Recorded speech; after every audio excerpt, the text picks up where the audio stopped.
you. Okay, we're back from our break now, not running too far behind, just a little bit, but we're happy to have with us tonight representatives from Carolina Farm Stewardship and the Lomax Farm for their presentation.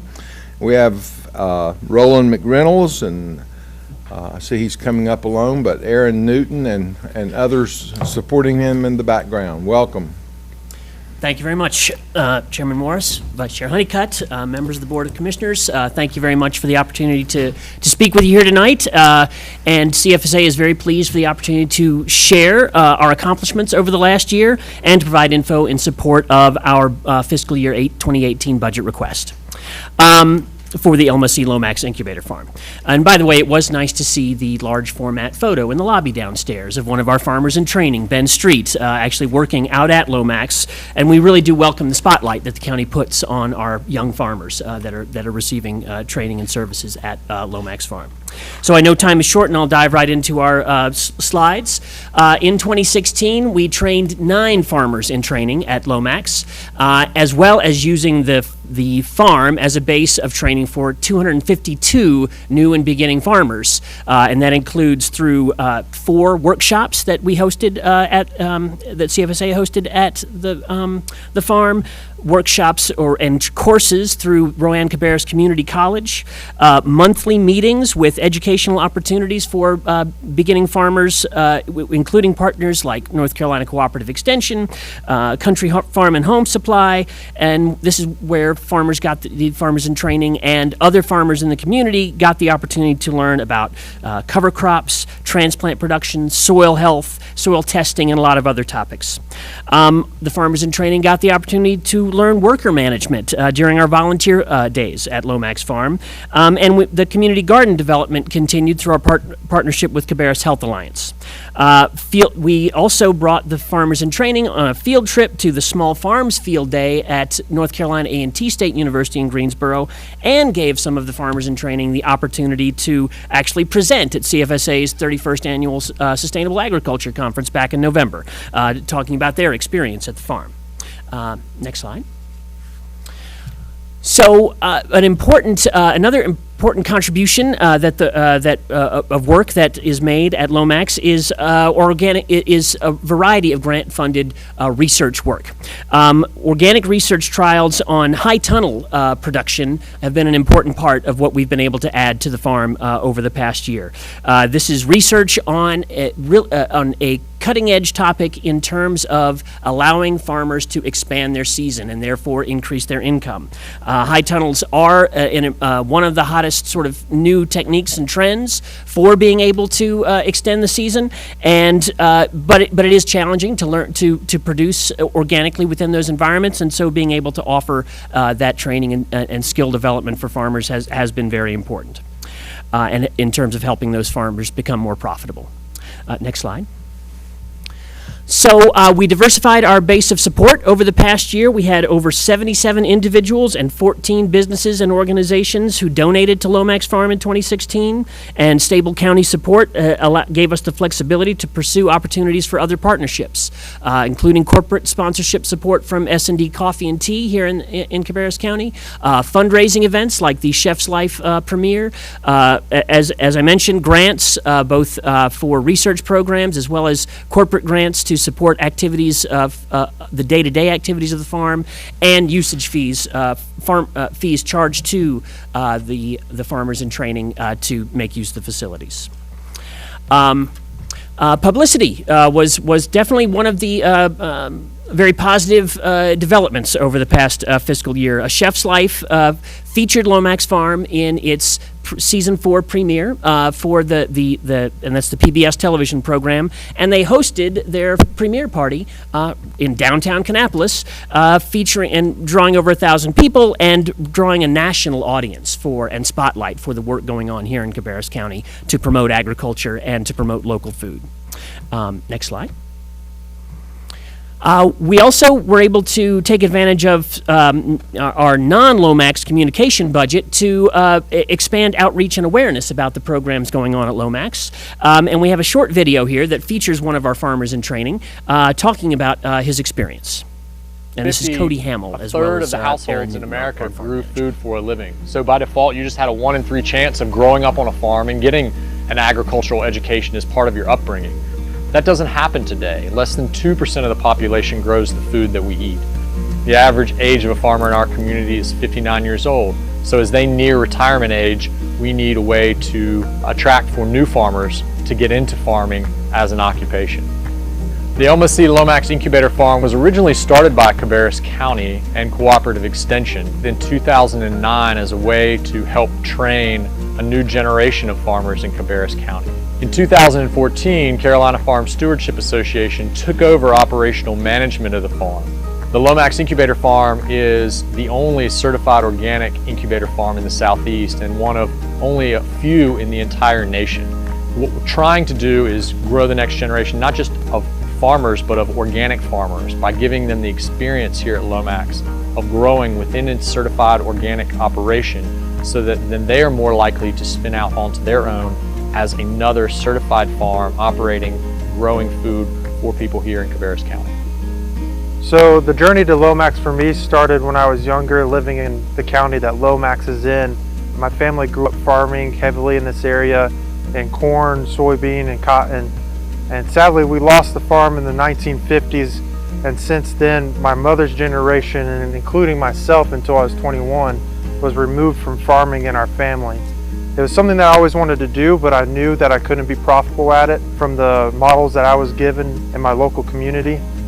And so in 2014, I stumbled upon Lomax, met Aaron Newton, met all the farmers in training out here, and realized that I finally had a shot and a system and a model that I could use to farm profitably and get back to what I've wanted to do my entire life.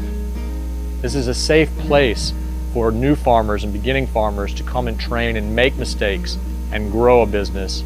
Ultimately, it helps them learn how to reduce input costs, reduce the pesticide and fertilizer loads over time by working more holistically in their farm systems planning before taking it to that next level. I choose organic mostly because I believe in order for us to have a sustainable food system, we have to rely on our soil. And the main function and reality of organics is that we look at soil as a living organism. If I want to farm for the rest of my life and I want the next generation to be able to farm for their entire lives, I have to make sure I look at that soil as a bank, and I don't want to pull too much out of it, and I always want to put more into it. The Sustainable Ag Conference has helped me find better buyers, better resources. It's helped build relationships, friendships. It honestly builds me confidence. CFSA gives me the ability to stay on my farm and do the things that I need to do on a daily basis, and that all ends up with me being able to do what I want to do for longer and also to do it better. Thank you. And I think Cody's story really illustrates the potential for impact in the long run in this community by restoring the opportunity for a family that lost their family farm to get back into agriculture successfully and profitably right here in the community. So the other area of activities to report is really a dramatic expansion in the number of activities that we've been able to do in support of the community generally at Lomax Farm over the last fiscal year. We hosted 10 volunteer days for the community, and the first ever Lomax Farm Field Day, which was sort of an open house and work opportunity for people in the community to come to the farm. We hosted 14 tours for children, including schools, Girl Scouts, 4-H, and hosted the Great Outdoors University to bring children from urban neighborhoods to Lomax Farm to learn more about agriculture and nutrition. We continued our Master Gardener partnership, enhancing the Master Gardener program's capacity to have transplants to sell and support the programs of the Master Gardener program. We also produced transplants for Wings of Eagle therapy, Wings of Eagles Therapy Ranch, continue to offer space for the Cabarrus Homebrewer Society to experiment with hops production, and continue to provide farm supply order coordination services for both the farmers in training and other farmers in the community so that they can get a better price on organic inputs from a supplier based in Chatham County. And finally, the Central United Methodist Church Community Garden at Lomax produced 4,000 pounds of produce last year that were donated to Cooperative Christian Ministries Hunger Relief Program. So that's a range of the community activities that we've incorporated at Lomax. The Lomax Development Plan that this board commissioned and was completed in 2016 outlined a variety of opportunities for CFSA to provide more programming for the community at Lomax Farm, to residents beyond the farmers in training on the farm. And expanding that capacity has meant that we have has required us to make new partnerships, and we have invested a lot of time and energy in developing those partnerships, such as with S&D Coffee, Carolina Farm Credit, Farm Aid, Thorvin, Husqvarna, Charlotte, Slow Food Charlotte. And all of this, has resulted in benefits in terms of diversifying our income. It's also necessitated staff time and the hiring of additional staff to oversee the day-to-day operations at Lomax. Mary Beth Miller, our Lomax Farm Coordinator, has joined Aaron as the Lomax Farm staff. We also have 2 other staff members working out of Lomax, providing business development, sustainable business development services to local food businesses, as well as our research coordinator, who is running our high tunnel research programs and providing consulting to farmers in this community and throughout the state, North and South Carolina. So this rapid growth in our capacity means that we need to continue well, I'll put it this way. Our budget increased 40% over the last fiscal year over the previous fiscal year. And we'll spend $128,000 by the end of your current fiscal year on operations at Lomax. We are putting our staff and that labor and funding to use to ensure that we maintain the value of your asset, which is the Lomax Farm, and as well as planning to expand the range of community-oriented activities that we can continue to offer as called for in the Lomax development plan. So that concludes my presentation. I'm happy to take questions. Okay, questions for Mr. McReynolds? No questions, but I think you've come a long ways, though, since last year. Come a long ways. Appreciate all the hard work and effort you guys put in out there. We are very grateful for the county's support to make the program a success and a showplace. I certainly agree with what Commissioner Shue was saying. I think the public awareness of what you're doing, and of course the expansion, as you've pointed out, of things that you're doing, has been pretty significant over the past year. On the, you mentioned the Chef's Life premiere. I was amazed at the number of people that came out for that, but more than that, just in conversations that, I said it's a nice little PBS show that probably not too many people watch. I was absolutely wrong.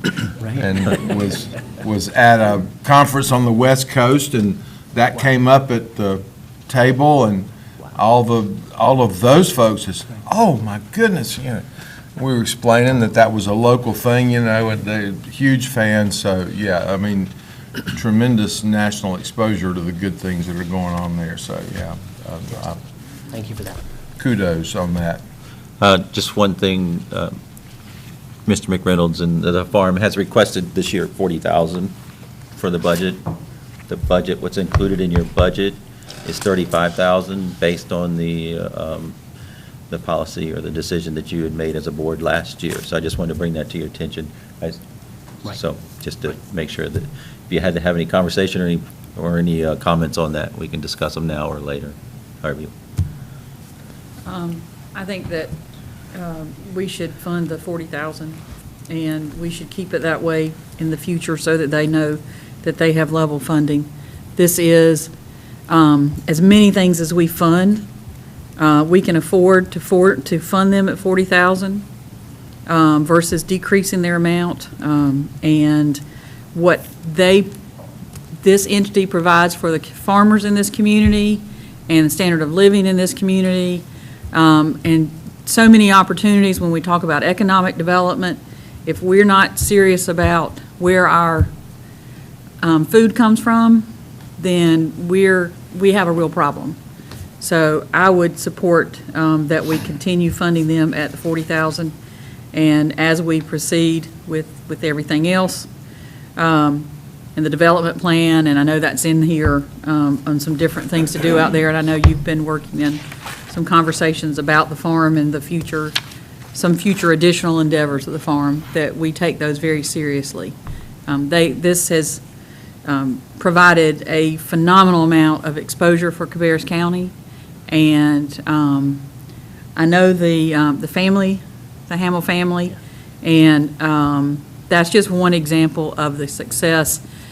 And Cabarrus County started this, and then we backed away from it, and we need to show that we do support what's going on in this county. We have money for buying other properties. We've done things with wetlands and numerous different areas where we have money set aside, and I just think that this is one project that we owe our full support and continued support and commitment to for the people of Cabarrus County. Okay, other comments? Yes, sir. Well, I tend to agree with Commissioner Poole simply because, mainly because of the advancements that you've made. Mr. McReynolds, you've come a long ways, like I said earlier, from where you were to where you are.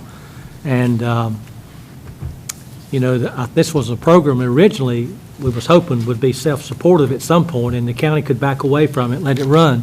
And that still may come to pass at some time, but I think it's still in the nurturing stages. And so we probably need to continue to nurture it on a little while longer.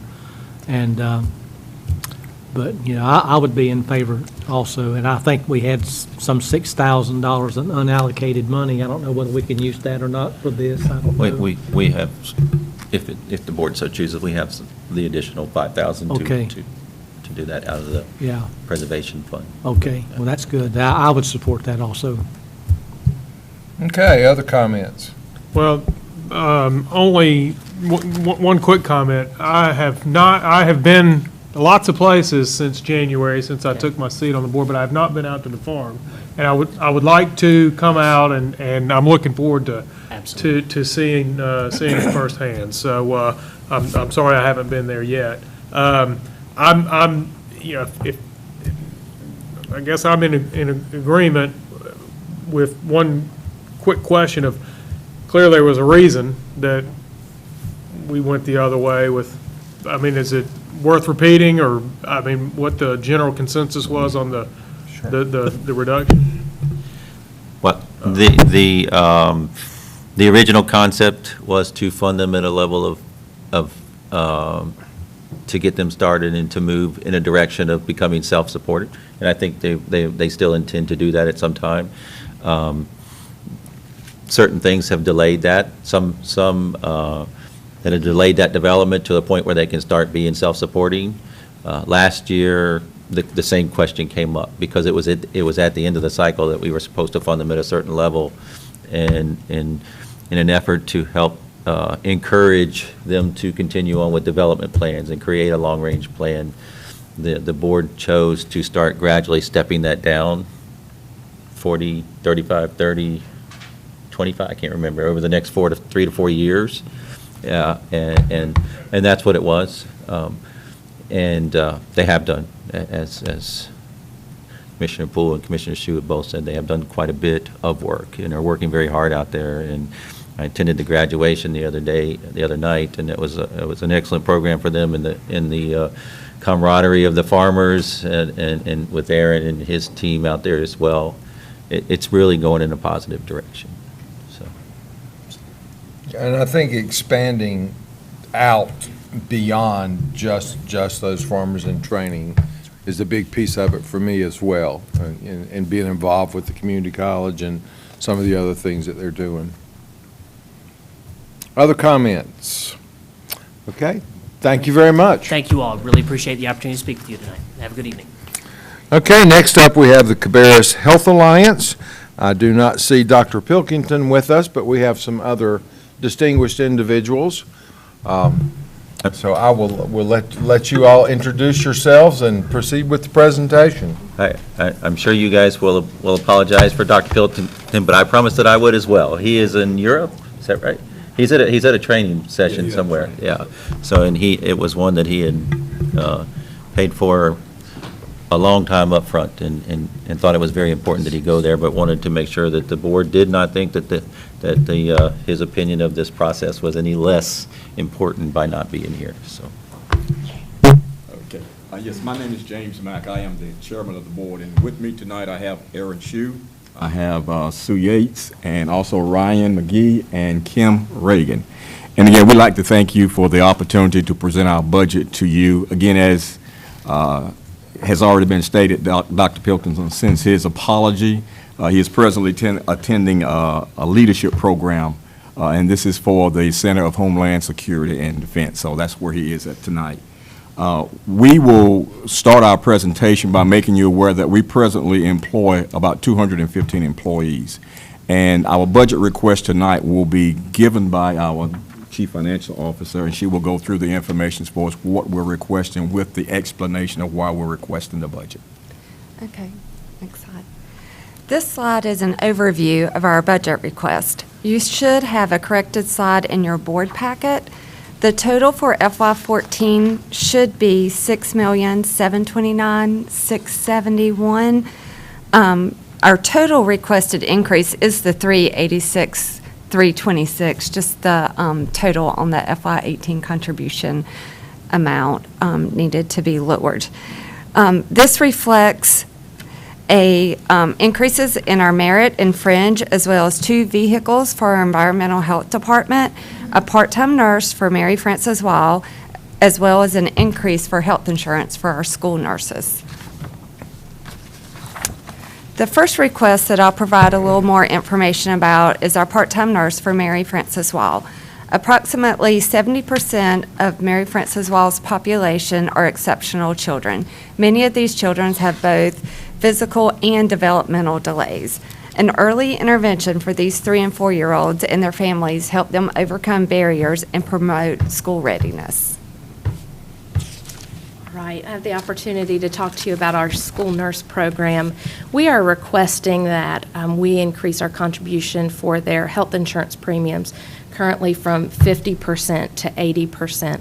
We began offering health insurance to our school nurses several years ago as the number of hours they work per day increased. We really feel like this is in line with surrounding counties, but we also feel like this will help us improve our retention rate as well as our recruitment of the highest quality school nurses. Excuse me, if I could interject one thing.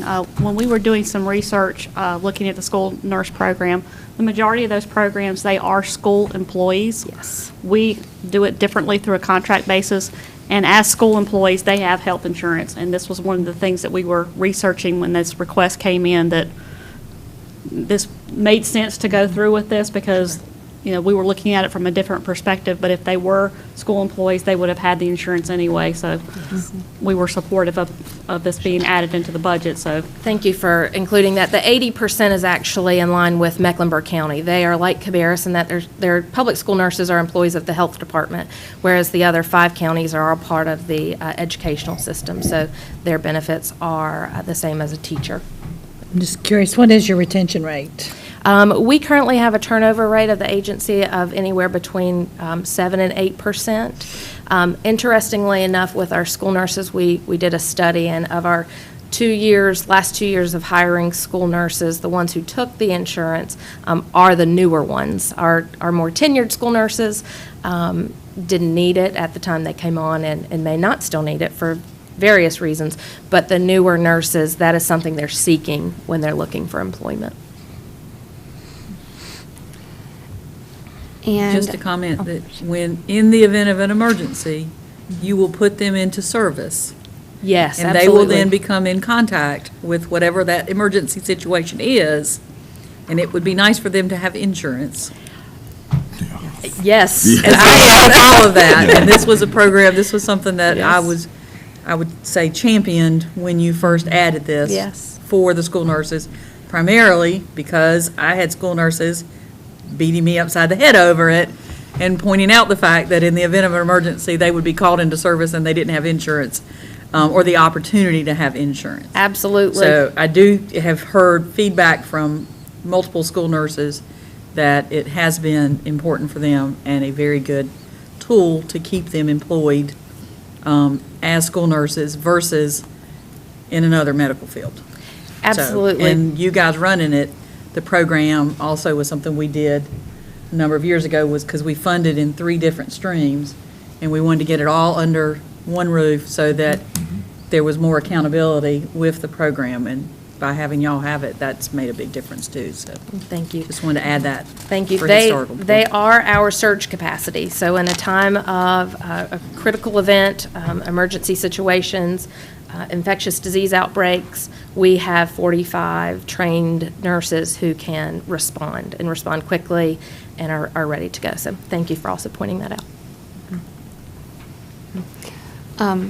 And then our last additional request is to replace 2 Ford Escapes with over 300,000 miles combined.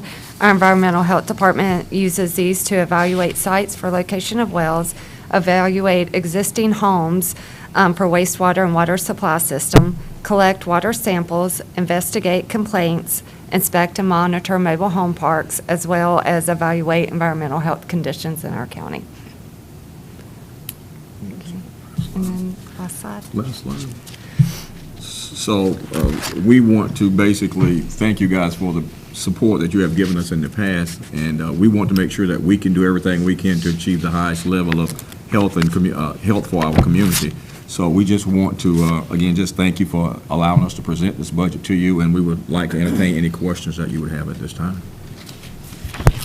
Don't really have any questions other than, do we have their request in the budget? Any other questions? The car, that's total mileage? It's not Total. each one of them, it's not sitting on 300. No, it's combined. Each one of them has over 156,000 miles last odometer reading when we were putting this together in February. And we were going to ask you for some tips if you were able to get over 300,000. Can we run out of I don't know how I can do that. Well, the Health Alliance does a wonderful job. It's my pleasure to serve on the Board of Health and, have the opportunity to hear a lot of good things, certainly in compared to other parts of the state and the nation. And we are extremely well thought of and held in high regard. So we appreciate what you do. Thank you. Thank you. Okay. Well, we thank you very much. Questions? Okay, next up, we have Concord Downtown Development Corporation, and we are delighted to have Diane Young with us.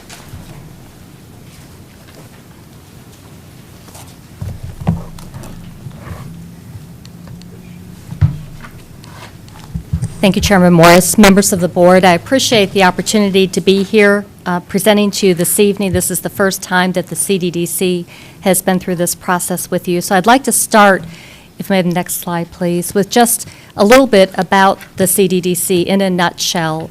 We are a nonprofit 501c6 organization. We were formed in 1990. So we have been managing downtown Concord for almost 27 years. We are one of over 2,000 downtowns across the nation that utilize the Main Street program, the Main Street philosophy for downtown development. This was developed by the National Trust for Historic Preservation in the 1980s.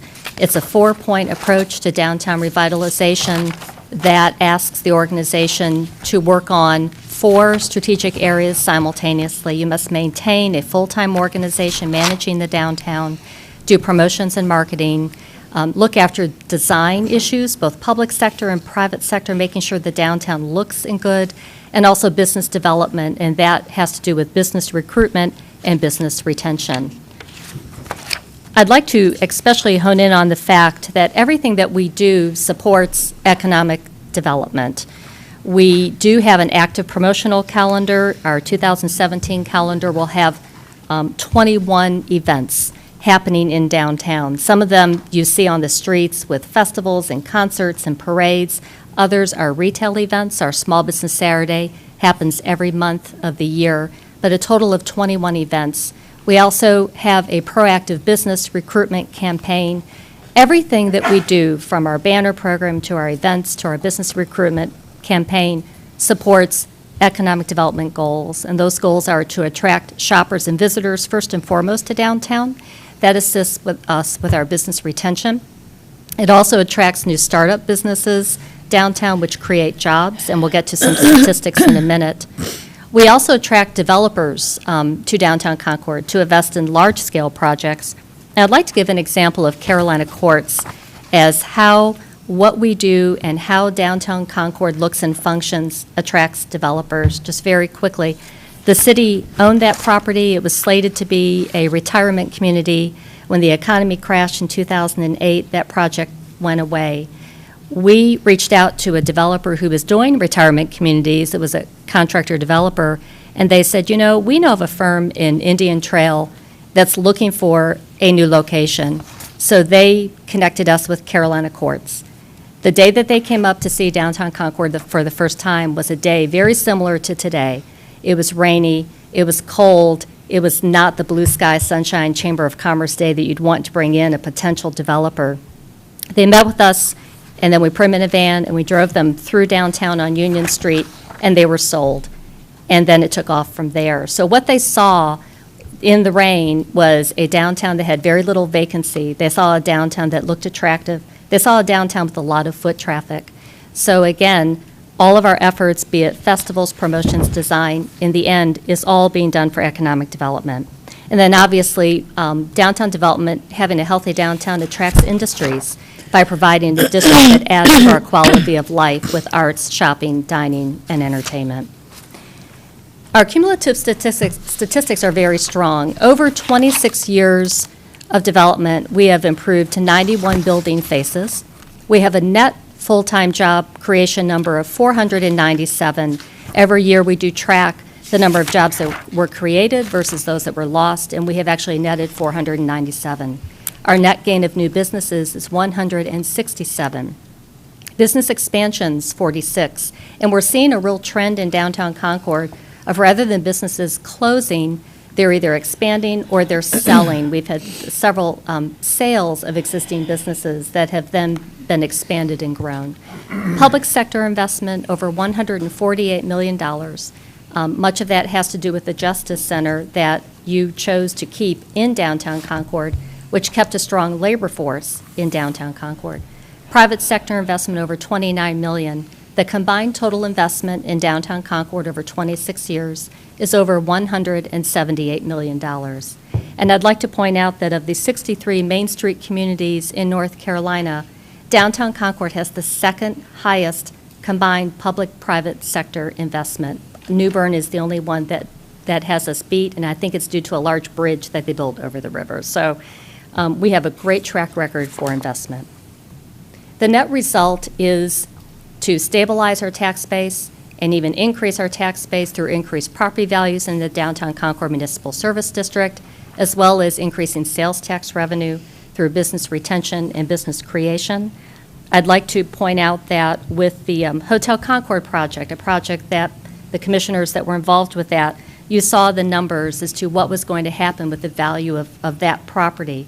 The property in that block was valued at $3.1 million. With the revaluation process, it dropped to $631,000.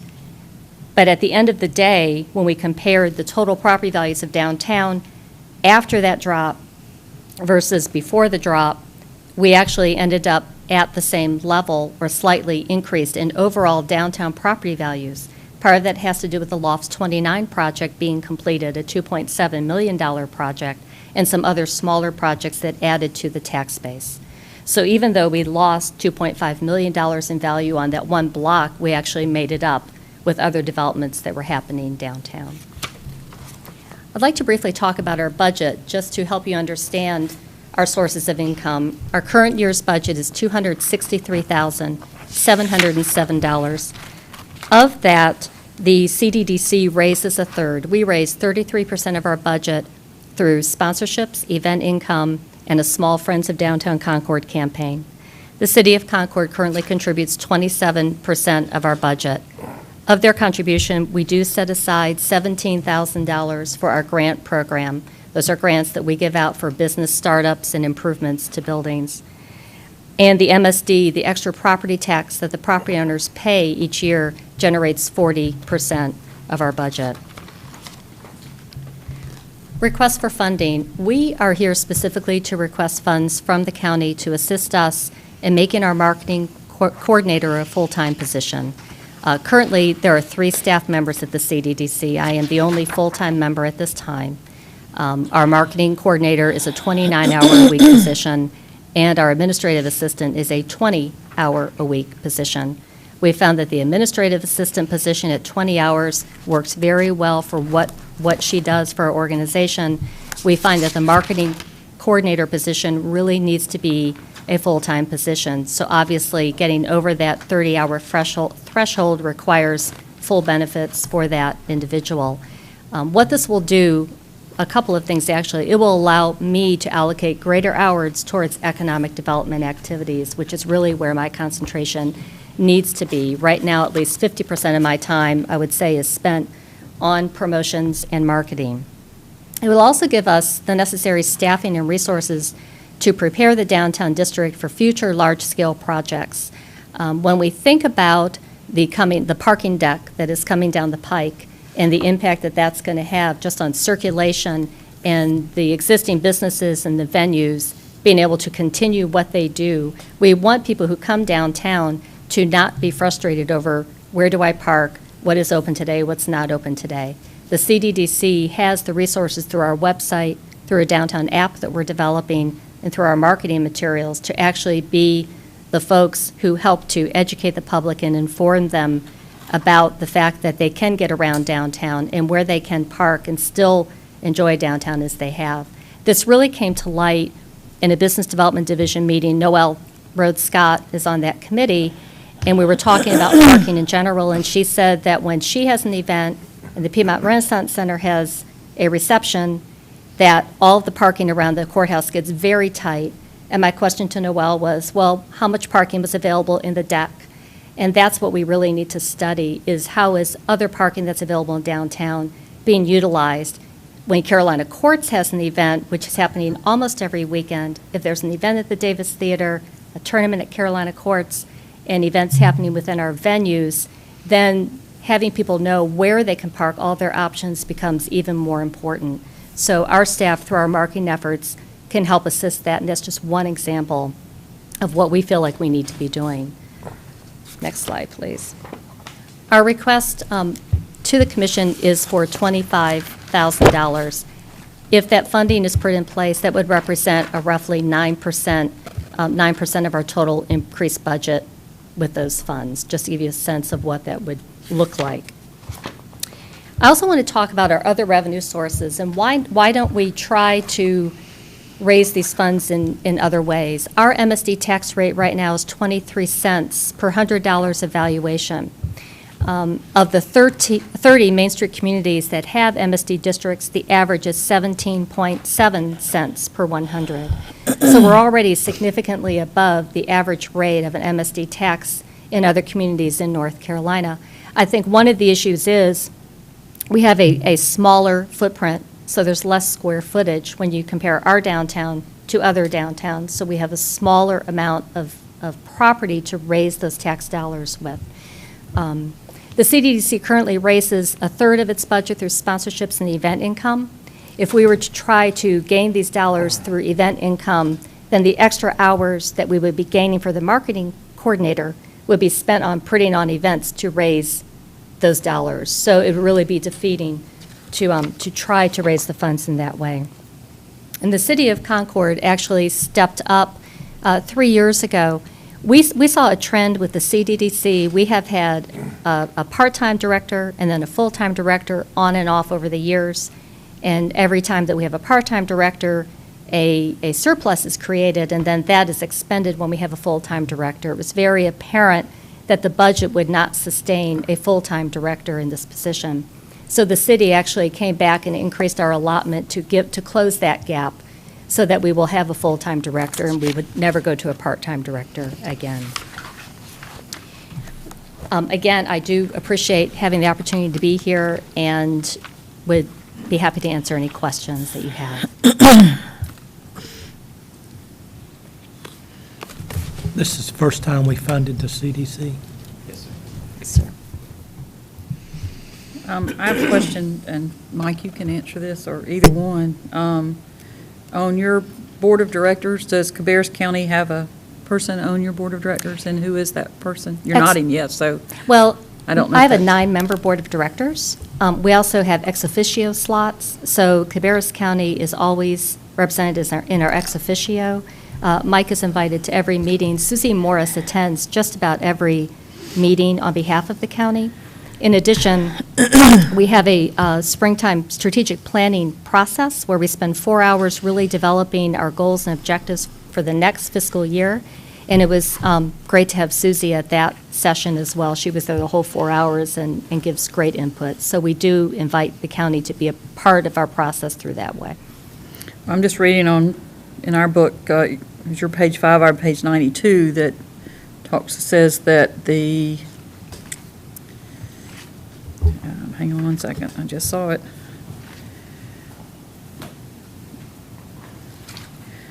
The committees are made up of property owners, business owners, City of Concord staff, and local residents. So I don't know if those are the subcommittees, but of the 9-member board of directors, I guess my statement would be, with the county being asked to provide funding and the county being a very large property owner in the downtown area, and the county and this board moving forward to do a parking deck, which is what Yes. you've said is extremely important, Yes, ma'am. then I think that depending on how your board of directors are appointed, that it would be appropriate that there's a county person that's not just ex officio. We would welcome that. So I'm not volunteering anybody. We- But I'm just saying, based on that sentence of property owners, the county is a very large downtown property owner, and I won't say that we're more, but it's going to be more developed property. So we have a vested interest in what happens in downtown Concord, and that's just a thought, not a condition of Understand. funding, but just a statement on my part. Understood. With our committee structure, we have on and off over the years, depending on what those committees are working on, we have had staff representation on various committees. Kyle Billifer, we had a parking committee back in 2012, and Kyle was instrumental with that. When I first came here, Susie Morris was actually on our design committee, but taking it one step further, we'll higher up, if you will, to the board level, we would certainly be happy to entertain that. Yes, ma'am. Okay, other questions or comments for Diane? Yeah, I think there may be some folks that might look at the county's involvement and compare to other municipalities in the county. Certainly, as a governmental entity, we don't pay property tax. So, But if you looked at the valuation of the county's properties in downtown and applied that municipal service district tax rate, it would be substantial.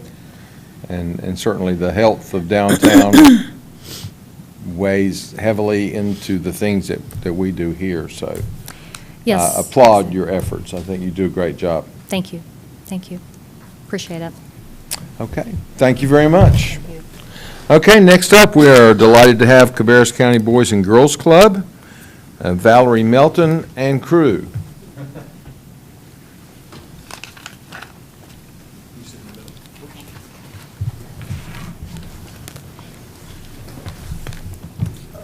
I'll start off. I'm Mark Niblock. I am chairing our capital campaign committee and have been charged with trying to raise the funding to build a substantial addition that we would like to put onto the Boys and Girls Club. It's a great problem that we've got. we never dreamed when we built our current facility 16, 17 years ago that we would be expanding this soon. But we are happy to say, and Valerie may not be happy all the time, but we've got more kids wanting to come in our doors than we're able to let in the doors right now. So we made a decision as a group and as an organization that turning away children that wanted to come and utilize our facility was not an option. So what I'd like to do is to present Valerie Melton, who is our executive director, and Jeff Green is our development director, and we've got some information we'd like to share with you tonight, and hope you would consider it. Thank you. Thank you. I want to thank you for the opportunity to present this evening. I'm here today to share with you information about our plans for an expansion. Some of this we've shared before, but I think it's worth going back through it again to make sure I've gotten all the information to you. We're looking at expansion project of our facility on Spring Street. But for you to truly understand the need for this expansion, I think it's important to know what we do for the youth in our community and why we can't afford to turn these youth away just because our facility has reached capacity. Our budget is just over $1.7 million, and we employ 12 full-time employees. Actually, it's 14 full-time employees year-round, and another 75 to 80 part-time and seasonal employees. We serve over 2,000 youth annually through our after-school, summer, Camp Spencer, Keystone, football, basketball, and volleyball programs. As a human service agency, we spend a lot of time explaining what we do for our members, what services we provide them, how we support their families, and what impact we have on the community. Our mission is to enable all young people, especially those who need us most, to reach their full potential as productive, caring, responsible citizens. On a daily basis, we focus on supporting academic success, providing character development, and promoting healthy lifestyles.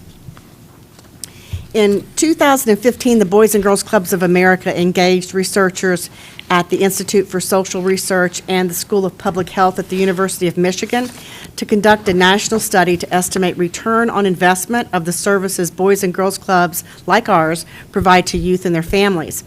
This study found that for every dollar that was invested in a Boys and Girls Club, there was a return of $9.60 in current and future earnings and cost savings to the communities.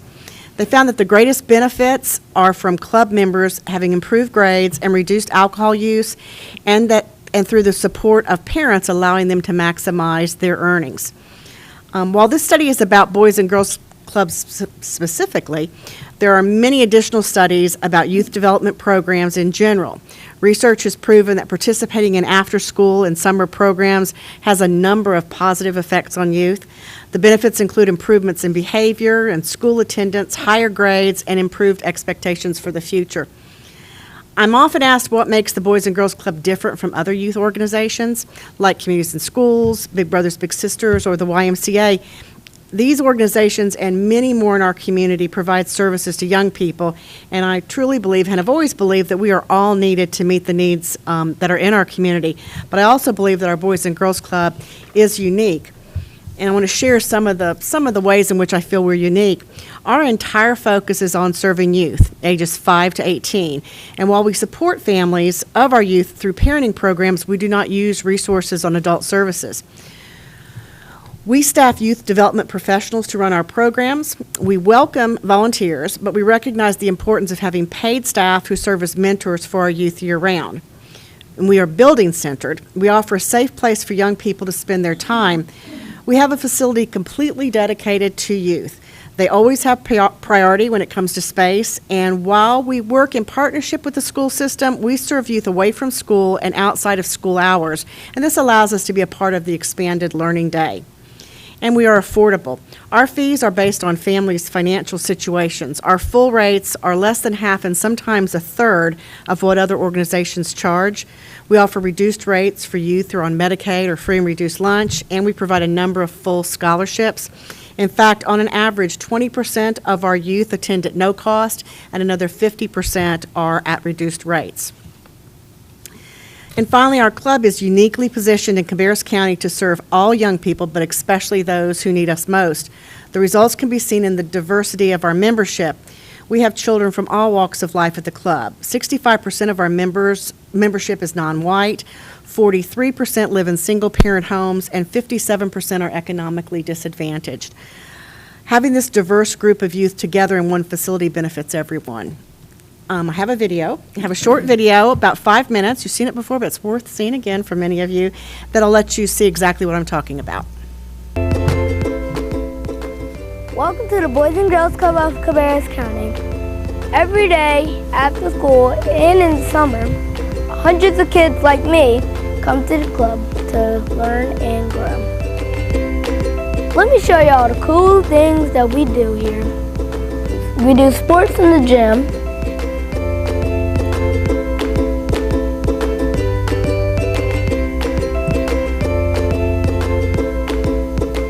Power hour is when you go do your homework, and on Fridays we do games. I'm here because my mom and my daddy work so hard, and when I'm home I don't want to stay home by myself.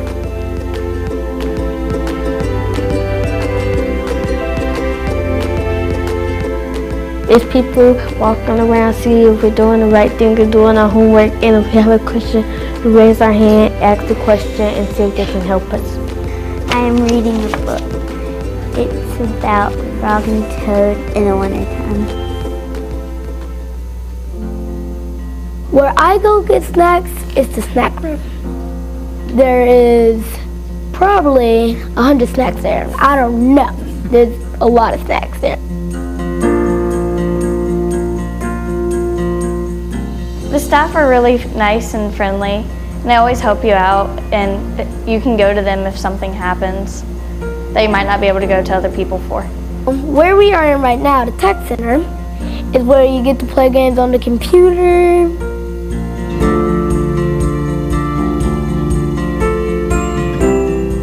You get to play pool, there's a kitchen, air hockey, foosball, and all other things that might be in the game room.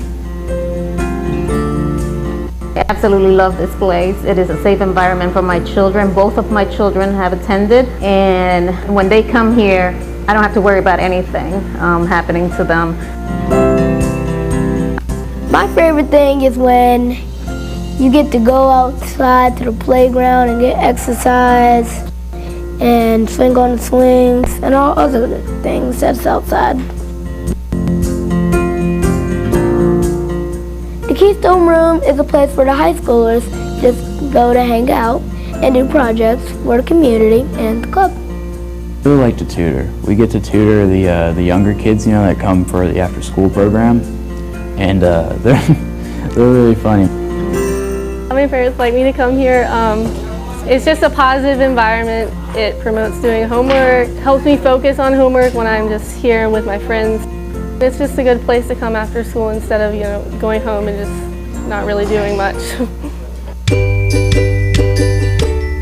If they don't have the positive role models like the staff here, there's no telling where kids that don't have this opportunity, where they may go in life. A lot of times folks, when they think of a Boys and Girls Club, they think of recreational activities. Well, we are that, but we're so much more. We're after-school programs, we're homework programs, we're athletic programs. We've got a life skills room where we've got teachers that go in there and offer classes on daily life skills that kids may or may not be getting when they go home later in the day. The numbers, our growth in population within our county led us to the point that we need the additional space. Well, we're bursting at the seams. We want to almost double the size of our facility, and in turn we're going to be able to double the amount of kids and youth that are able to use our facility every day. There are so many kids out there that need a place to go, and we want to be that place for them to go. And if we didn't have this, children may make bad decisions that could affect them for the rest of their lives. The reason we're having an expansion program is because we don't have enough space for the people that want to use it, and that's a sad situation. I would encourage anyone to give to this. You can't spend enough money to help a child and possibly change their future to the good. Come back and see us.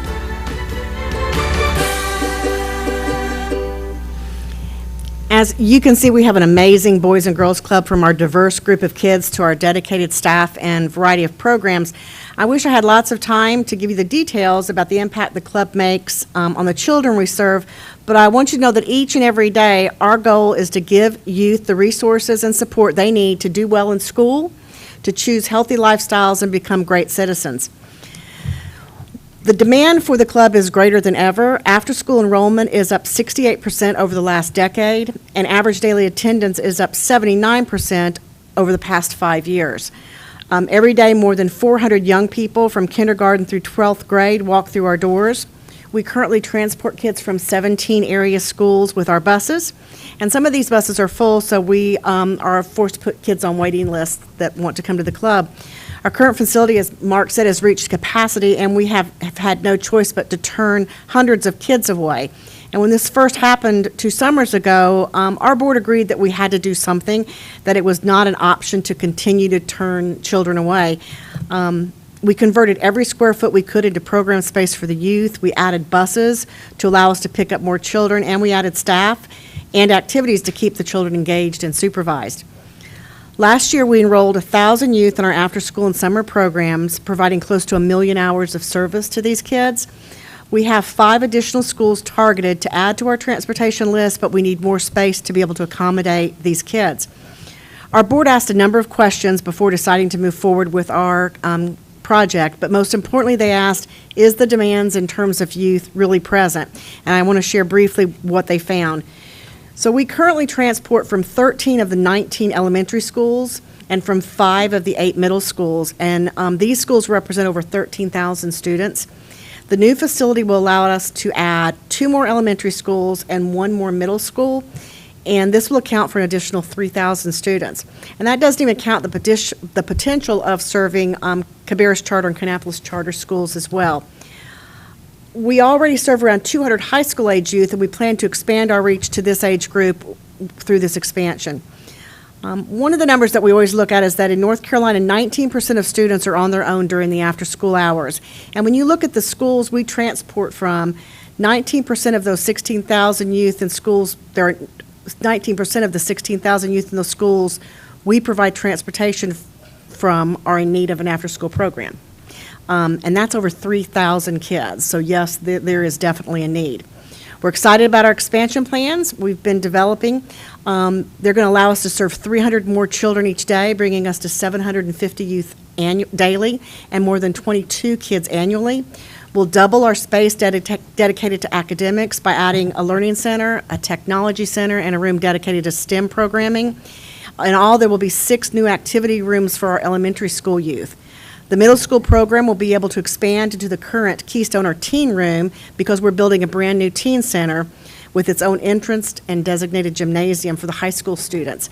This expansion will allow us to enhance our services of the Keystone Club and to expand our teen programs to focus on serving even more teens. Our real goal is to keep kids at the club from elementary school through middle school and into high school. We have totally redesigned the parking lot with separate parking lots for bus drop-off, for teen parking and parent parking. We also will have a secure drop-off and pickup area, which will make it a lot safer and more efficient. Our expansion will include a cafeteria, and this is huge to us. It will allow us to expand our food service program from a year-round snack and a hot lunch during the summer to providing a hot meal year-round for our members along with a snack. And the cafeteria will serve as a multi-purpose community outreach center. It has a stage at the end of it connected to a performing arts room that will allow us to offer more programs to the youth.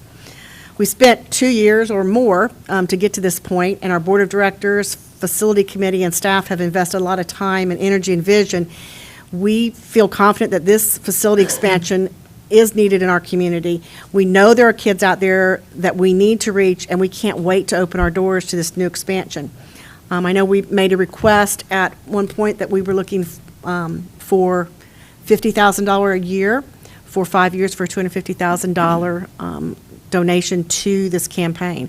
And I want to thank you for the opportunity to present, to give you a better understanding of what we do, the services we provide, the support we provide to parents, and the positive impact we have on our community. Thank you so much for considering this. If you have any questions. With the building, Mm-hmm. how much of this demand will you be able to absorb? You know,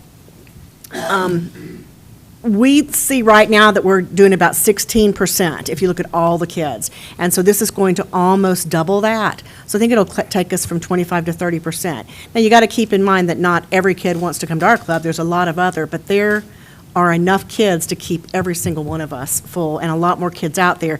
The biggest impact is always transportation, and that's why we know that transporting the kids to the club after school is what's important. And so with this expansion, we're expanding our transportation fleet and the number of schools we'll serve. And even at the schools we're at capacity, we can run 2 buses to and bring more kids from there.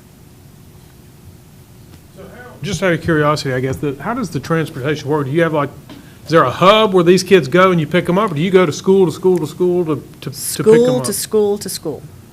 So how long? We have a fleet of buses that we own. Well, I've seen them. I knew that. I just didn't know how the pickup worked. We have 4 drivers, 8 buses. We have a couple of smaller buses and then the full-size buses. Of these drivers, I think most of the drivers make 3 runs to bring the kids. The drivers are full-time staff members for the most part that work with the kids, but they start their day off going to 1 or 2 schools, bringing them back, heading to a couple more schools. Sometimes we combine those routes. But it takes, we have buses on the road from 1:30 to 4:30 since the middle schools don't let out till 4:15. Yes, ma'am. I'm going to say that I have known Valerie since she first moved to town in high school. And I'm not certain who the people were on that executive board that made the decision a number of years ago to hire you, but I would say that those are some of the smartest people that have ever been in Cabarrus County. Your efforts as the director at the Boys and Girls Club has truly transformed that facility and the services that are offered. When I think back to when we were in high school and the facility at that time and what you have now and what this will offer. I see students walking the hall and I think of them as being about this big and they're taller than me. And usually they just smile as they go by because I'm sure there's at some point in time that they have some memory that they may or may not wish to still have. But you have, the Boys and Girls Club does provide a huge service for the community, and your leadership has been phenomenal. Thank you. You are very kind. We have an amazing staff.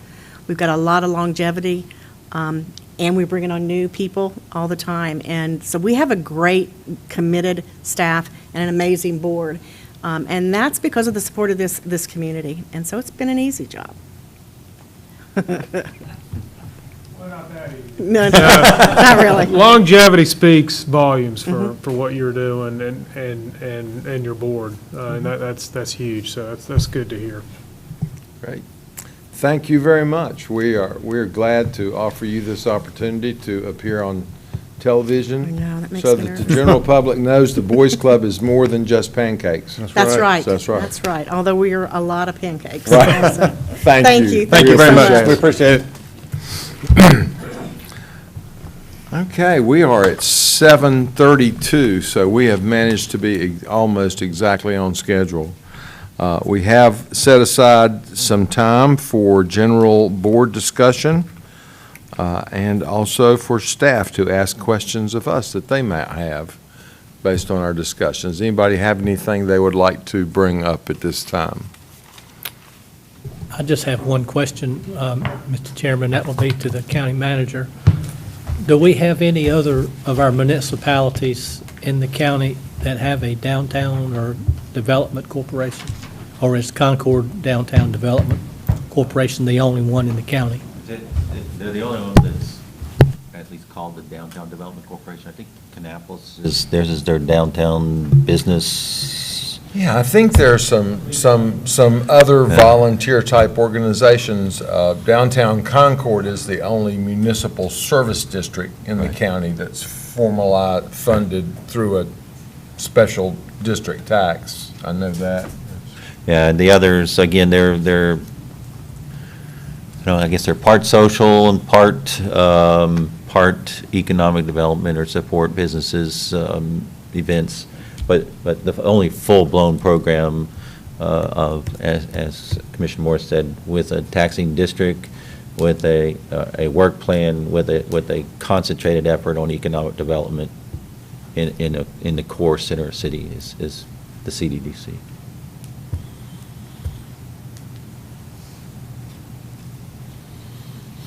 Okay, other items for discussion. And I see Susan has appeared back at the table to answer hard questions, or have you got something else for us? Yeah. One thing from staff, the presenters tonight, their request. We've noted the request to stay at 40 for the farm, so we will add that. The other requests are currently in your budget and within the numbers that we presented to you.